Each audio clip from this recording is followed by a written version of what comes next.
السلام عليكم ورحمة الله. معكم أحمد نظمي. هنتكلم النهاردة على راوتنج بروتوكول من المناهج الجديدة اللي اتضافت في المنهج 225 سي سي ان اي. وطبعا هو كان لازم يضاف من زمان، او على الاقل ناخد فكرة عنه. طبعا هو اقوى راوتنج بروتوكول موجود حاليا، والاكسترنال راوتنج بروتوكول الوحيد في العالم، البي جي بي بوردر جيت واي بروتوكول. طبعا احنا لو بصينا كده على الدياجرام اللي معانا خاص بالراوتنج شفناه قبل كده، هتلاحظ ان الدايناميك راوت بروتوكولز منقسم قسمين: انتيريور واكستيريور. الانتيريور ده منقسم نوعين: ديستانس فيكتور لينك ستيت واتكلمنا عنهم. الاكستيريور مفيش منه غير نوع واحد بس، اللي هو اكستيريور جيت واي بروتوكول، اللي هو البي جي بي بوردر جيت واي بروتوكول. ده البروتوكول المصمم خصيصا للانترنت، او بمعنى اخر بروتوكول لا غنى عنه للاي اس بيز، الانترنت سيرفيس بروفايدرز. علشان انترنت سيرفيس بروفايدر معين يخلي الرواتر بتاعته على مستوى العالم وعلى مستوى الدولة اللي هو فيها تشوف بعض براوتنج بروتوكول معين، ده انسب بروتوكول. الاكسترنال بي جي بي، لان في منه انترنال. الاكسترنال بي جي بي ليه اوتونوموس، ليه ادمنستريتيف ديستانس صغير جدا 20، وبالتالي هو اللي الاولويه في التسجيل في الراوتنج تيبل. اما الانترنال الادمنستريتيف ديستانس بتاعه اعلى شويه، بس عشان كده الكلام في المنهج بتاعنا على الاكسترنال فقط. فكره الاكسترنال ايه؟ احنا عايزين الاول ناخد فكره كده عن البي جي بي. البي جي بي وظيفته يخلي الاوتونوموس سيستمز تشوف بعض. كلمه اوتونوموس سيستم دي درسناها قبل كده في الاي اي جي ار بي. نفس الكونسبت قائم على البي جي بي، او البي جي بي قائم عليه، بس مش بيشترط تشابه الاوتونوموس سيستم، لا، بيشترط ان كل راوتر هيفعل عليه البي جي بي يعرف انه هيروح يشوف راوتر الاوتونوموس سيستم فيه رقمه كذا، وبالتالي انا بكريت بي جي بي عندي برقم معين اوتونوموس سيستم، بس مش لازم عشان اشوف الراوتر اللي جنبي لازم اكريت فيه اوتونوموس سيستم نفس الرقم، لا، بكريت رقم مختلف. بس عشان اربط بقى بين الراوترين بقول للراوتر الاول انت هتتصل بالراوتر الثاني صاحب الاوتونوموس سيستم كذا، واقول للراوتر الثاني انت هتتصل بالراوتر الاول صاحب الاوتونوموس سيستم كذا. ارقام الاوتونوموس سيستم دي من 1 ل 65535 كالعاده، الاوتونوموس سيستم الخاص بالبي جي بي. الارقام دي من 1 ل 64511. الارقام دي تعتبر جلوبال، يعني لازم البروفايدر يشتريها، ما ينفعش اكتبها من دماغي. فانا دلوقتي كشركه مثلا زي تي داتا، لو عايز الرواتر بتاعتي تشوف الرواتر بتاعت سيرفيس بروفايدر قاعده مني مثلا في جلوبال بقى في دوله تانية اي تي ان تي مثلا، فانا لازم اخد رينج او اشتري رينج من ايانا، رينج اوتونوموس سيستم جلوبال زيه زي الاي بيهات، لازم بينحصر بين الارقام دي. اما داخل المؤسسه بتاعتي بقى، لو عايز الرواتر بتاعتي تشوف بعض بالبي جي بي، ممكن اكتب برايفت اوتونوموس سيستم، وده بيبدا من 64512 الى 65535. ده البرايفت اوتونوموس سيستم. خلاص، فتقدر تكريت في الشبكه الداخليه بتاعتك الارقام دي. حتى مايو 2015 تم الاعلان ان ما فاضلش جلوبال غير حوالي 199 اوتونوموس سيستم. ده في مايو 2015 تم الاعلان عن ده من قبل ايانا. دي معلومات عامه كده عن الاوتونوموس سيستم. البي جي بي بيبقى مرتبط بديزاينز معينه. يعني في حاله ان انا احنا قلنا ان في الاساس هو مصمم خصيصا للسيرفيس بروفايدرز، طبعا لا مانع ان انا استخدمه في شركتي، بس في بروتوكولات توفي بالغرض عن البي جي بي، لان البي جي بي هو صحيح اقواهم، بس الادمنستريشن بتاعه والكونفجريشن اقوى واتقل. فمفيش مانع ان انا استخدم اي جي ار بي او اس بي اف عن البي جي بي. فالبي جي بي استخدامه مقتصر على المؤسسات العظمى، عشان كده دايما بيبقى مرتبط اسمه بالانتربرايزز او الشركات الضخمه. البي جي بي مرتبط بالتصاميم المعينه اللي بنقول عليها الانترنت ايدج ديزاينز. عندنا حاجه اسمها انترنت ايدج ديزاينز، عايزين نبص عليها كده. انترنت ايدج ديزاينز عباره عن 4 انواع من التصاميم او التوصيلات. عندي حاجه اسمها سنجل هومد، ودي عبارة ان المؤسسة بتاعتي بتتصل بالاي اس بي بكابل واحد زي ما احنا شايفين. اقدر افعل هنا على فكرة البي جي بي، بس ده لازم يتم بالتنسيق مع الاي اس بي. البي جي بي بصورة عامة ما ينفعش افعله من نفسي كده، لازم بالتنسيق مع الاي اس بي.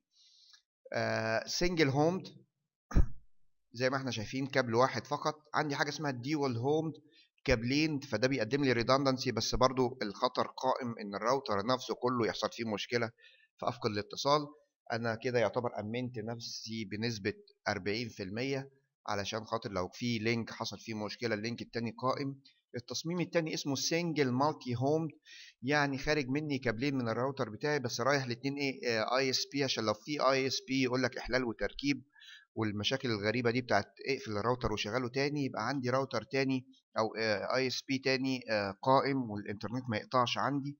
التصميم الاخير اسمه ديوال مالتي هوم. طبعا كل ما بنعلى في الفيل اوفر او في redundancy او في اللود بالانس، اللي هي التصاميم اللي قدامنا دي اللي هي تصاميم الامان يعني الهاي افيلابيلتي، كل ما بنعلى كل ما الكوست بيزيد. زي ما احنا شايفين هنا اللينكس بتزيد والفتحات بتزيد معايا بس أأمن.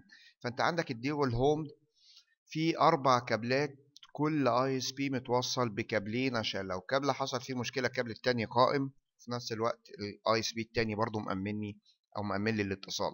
دي أنواع التصاميم المختلفة اللي بنقول عليها الانترنت ايدج ديزاينز أو التصاميم الآمنة، بس بالنسبة للانتربرايزز. لكن بالنسبة لمؤسسات صغيرة الكلام ده طبعا مبالغ فيه جدا. أنا آخري مثلا أعمل مالتي لينك، يعني اوصل كابلين للراوتر بتاعي، كابل رايح لشركه بروفايدر كذا وشركه بروفايدر كذا، يعني 2 وصلة انترنت عندي مأمن بيهم الشبكه ده من خلال المالتي لينك ودرسناها تفصيليا.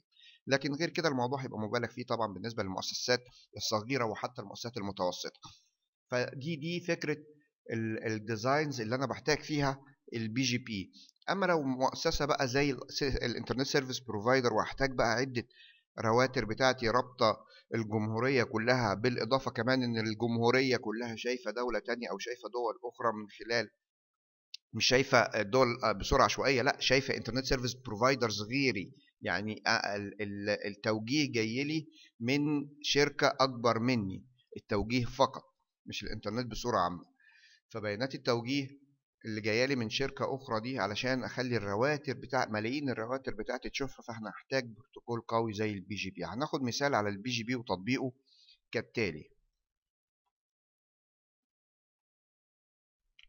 طبعا ممكن نطبق البي جي بي بصورة محدودة جدا على الباكيت تريسر، لكن عايزين نطبقه بكل تعقيداته او كل الاوبشنز بتاعته تقريبا. الجي ان اس بيدعمه كله تقريبا. بس في هنا حاجة خلي بالك، البي جي بي كلامه عندنا في المنهج بتاعنا شبه نظري، يعني الكلام العملي فيه قليل جدا، مجرد معرفة الكونسيبت بتاعه وكيفية عمله، لكن التعمق فيه بندرسه تفصيليا في السي سي ام بي اي بي راوتنج. هنربط هنا شبكتين كالعادة، يعني نفس التصميم العادي الخاص بالراوتنج درسناه في الراوتنج قبل كده بالنسبة للاي اي جي ار بي والاو اس بي اف.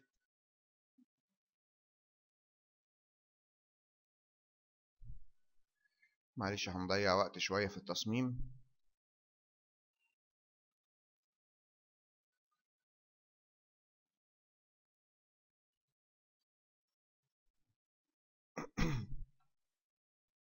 هنروح للراوتر الأول، هنشتغل على الشبكة الداخلية اللي هي 10.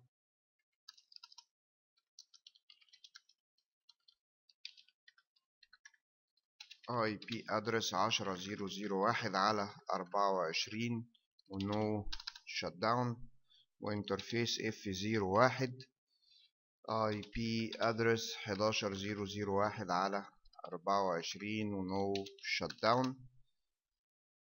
هنا نفس الكلام enable config t interface F00 IP address 192.168.1.1 على 24 شبكة داخلية ونو شت داون. interface F01 IP address 11.0.0.2 على 24 ونو شت داون. هنشوف ربط البي جي بي هيتم ازاي. هنروح لراوتر 1 الاول، وهيتم كالتالي زي ما انشأنا بالظبط الاي اي جي ار بي والاو اس بي اف هنقول نفس الكلام راوتر بي جي بي. بص كده تقدر تكتب اوتونوموس سيستم لغايه 65535. هنقول له مثلا بي جي بي نمبر 1 او اوتونوموس سيستم 1، وزي ما قلنا من 1 ل 64511 دول جلوبال، ما ينفعش اكتبهم من دماغي، فيفضل تكتب اعلى من كده للشبكات الداخليه بتاعتك او لشركتك انت يعني، اللي هو البرايفت اوتونوموس سيستم. بي جي بي 1، وهرجع اقول له نيبر يعني روح شوف الجار 11002 اللي هتلاقيه واخد اوتونوموس سيستم 2، يعني لازم هناك يكون منشأ بي جي بي برقم 2. كده تم الربط. هنعكس الامر ده هنا، فهقول له بي راوتر بي جي بي 2، لازم يبقى 2 لو عايزهم يشوفوا بعض. يبقى زي ما شفنا كده الفرق في كتابة الاوتونوموس سيستم بينه وبين الاي اي جي ار بي انه مش لازم يتشابه، بس في تركايه في البي جي بي ان كل واحد فيهم لازم يعرف هو هيروح يكلم اوتونوموس سيستم كام. وهقول له نيبر 11001 اللي هتلاقيه واخد ريموت اوتونوموس سيستم 1. حصل ادجيسنسي فورا طبعا. طيب بالنسبه للشبكات بقى هو كده حصل ربط. طب الشبكات يعني دلوقتي الشبكه 10 تقدر تبنج على الشبكه 192، يعني ده مثلا لو ادينا له ايباد كده 10002 على 24 و10001 وقلنا له بينج داش تي 192.168.1.2. طبعا هنروح ندي الاي بي ده للجهاز ده 192.168.1.2 على 24 192.168.1.1. المفروض ده يبتدي يديني ريبلاي. لا طبعا، لان انا لسه ما ادركتش الشبكات اللي عايز اعرفها في البي جي بي. علشان اعرف الشبكات بتاعت البي جي بي لازم اقول له نتورك وادرك بقى الشبكات اللي انت عايزها. يعني احنا دلوقتي على الراوتر الاول اللي هو الراوتر ده فهقول له نتورك 10 ماسك واكتب له الماسك لانه بيشتغل كلاسلس مش كلاسفول، يكتب الماسك بالطريقه. وطبعا لازم ادرك 11 ماسك. كده تم ادراج الشبكات في البي جي بي. هنا نفس الكلام، هنا هقول له نتورك، هقول له 192.168.1.0 ماسك 255 0 ونتورك 11 ماسك. كده مباشرة هلاقي ده دلوقتي بيديني ريبلاي. وبص السرعة كمان، لأن الادمنستريتيف ديستانس بتاعه 20. لو قلنا هنا كده شو اي بي راوت هتلاقي هنا البي جي بي والادمنستريتيف ديستانس بتاعه 20. ممكن من خلال شو اي بي بي جي بي نيبرز يجيب لي برضو الجيران، بس طبعا الامر بيبقى اطول شوية، بيجيب لي بيانات تفصيلية عن الجيران اللي تم. هتلاحظ هنا في فورين هوست يعني جار اجنبي يعني غريب عني، جايب لك بياناته. وبص البورت اللي انا بشتغل عليه 179 ده الخاص بالاكسترنال بي جي بي او البي جي بي بصورة عامة، ده البورت اللي بيشتغل عليه. وعندي برضو شو اي بي بي جي بي، شو اي بي بي جي بي من خلاله بيجيب لي النتوركس. لاحظ معايا حاجة هنا، بيقول لي نيكست هوب. مادام جايب لي اصفار بالمنظر ده يعني معنى كده الشبكات دي عندي انا. اما بيقول لي نيكست هوب 11002 يعني معنى كده الشبكة دي لازم اروح ل 11002 علشان اشوفها. تمام. عندي برضو شو اي بي بي جي بي سامري، بيجيب لي النيبرز الحاليين فقط بالمنظر ده 11002. دي فكرة البي جي بي بصورة سريعة أو الربط بين شبكتين.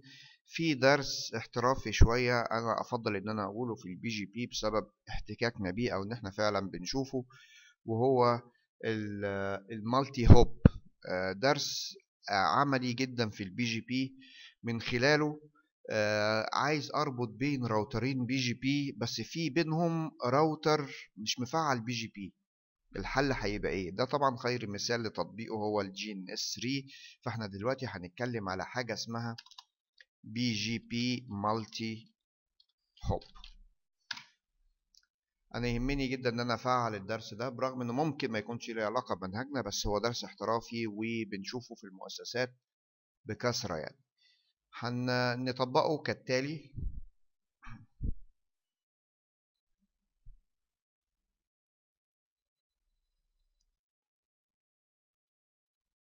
هنضيف راوتر، والراوتر اللي في النص ده هيبقى غير مفعل عليه بي جي بي، والراوتر الاخير ده هيبقى مفعل عليه بي جي بي. يبقى الراوترين اللي على الايدج دول مفعل عليهم بي جي بي F00 و F01 بالمنظر ده. هنظهر الاسماء وهنكتب الايبيات عليهم. دول هيبقوا شغالين 10 ودول شغالين مثلا 11. وهنا هيبقى فيه internal او loop back هيبقى رقمه مثلا 10 010، وهنا هيبقى فيه loop back هيبقى 10 020. اوكي، المفروض ده اللي يتم تفعيله دلوقتي. هنشغل كل الرواتر دي وهننفذ ده بصورة عملية.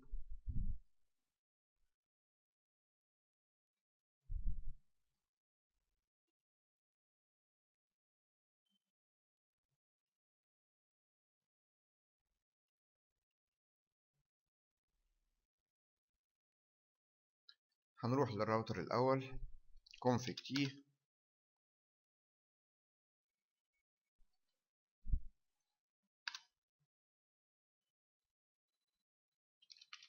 interface F00 IP address 10.0.0.1 على 24 ونو shut interface FZ loopback interface loopback 0 IP address 10.0.2.1 على 24. طبعا هو نو شات لوحده. راوتر 3 نفس الكلام config t interface F01 IP address هيبقى طبعا 11.0.0.2 لان اللي قدامه في الراوتر اللي في النص هيبقى 11.0.0.1 ونو شات داون. وانترفيس لوب باك 0 IP address 10.0.1.1 على 24. كده كريتنا الراوترين اللي على الايدج. نروح الراوتر اللي في النص هنقول له config t interface F00 اللي رابطني بالراوتر اللي على الشمال هنقول له 10.0.0.2 على 24 ونو شات. وانترفيس F01 IP address 11.0.0.1 على 24 ونو شات داون. في اجراءات كده لازم تتم علشان افعل المالتي هوب. اول حاجه الراوتر ده راوتر 1 زي ما قلنا مش هيشوف راوتر 2 من خلال البي جي بي، بس هيشوفه ازاي؟ لازم نفعل ستاتيك راوت.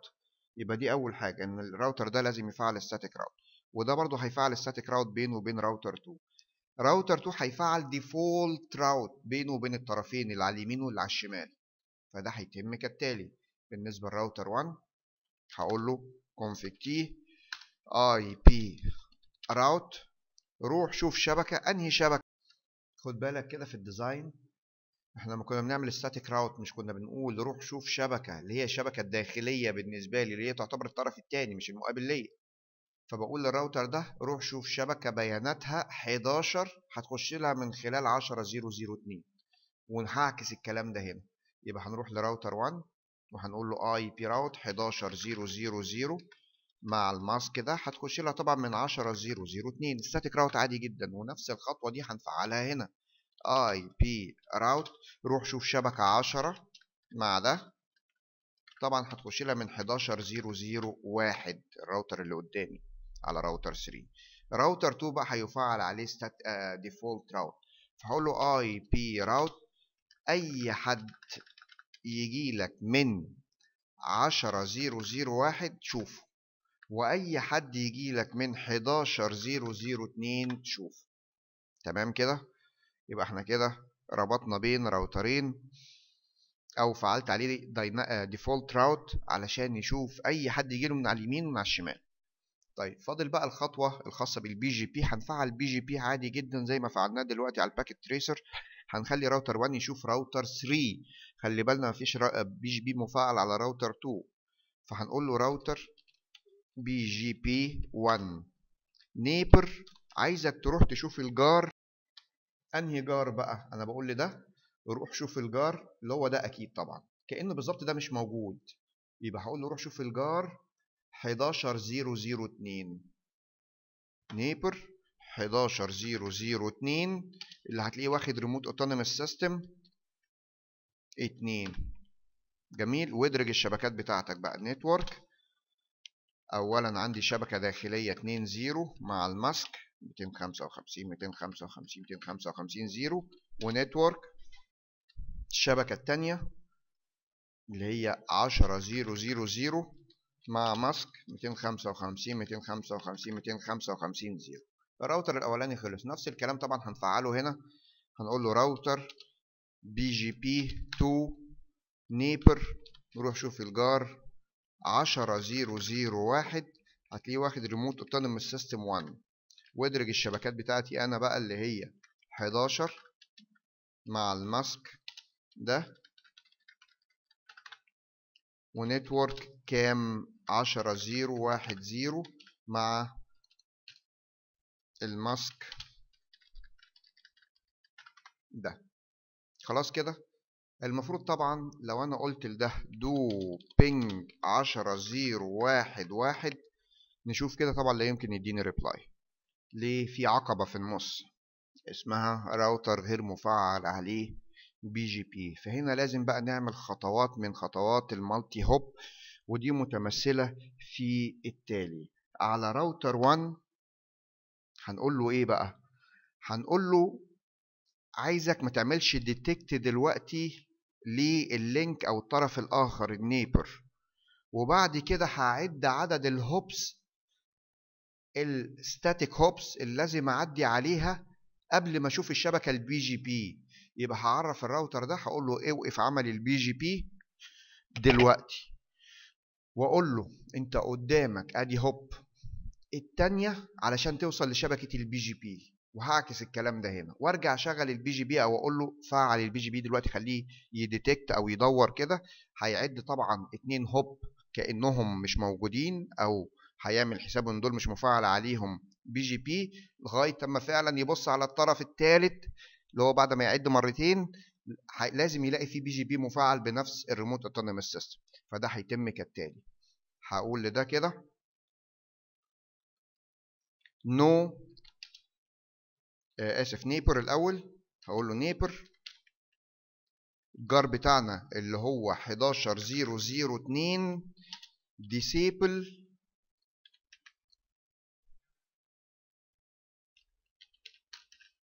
connected check. اوقف دلوقتي عملية التحقق من الاتصال مع الجار ده. وبعد كده هقول له neighbor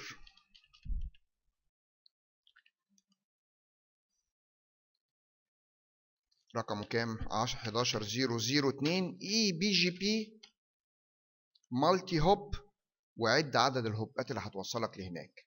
انا على الراوتر ده ادي هوب ادي التانية، فهرجع اكتبهم اي بي جي بي مالتي هوب 2، وارجع افعل بقى الكونكتد تشيك. هقول له نو ديسيبل عشان يرجع يشغل تحقق، وارجع افعل الكلام ده هنا. هقول له نيبر الجار اللي انا كنت قايل لك عليه اللي هو 10001 اوقف دلوقتي التحقق منه خلاص. وهرجع اقول له نيبر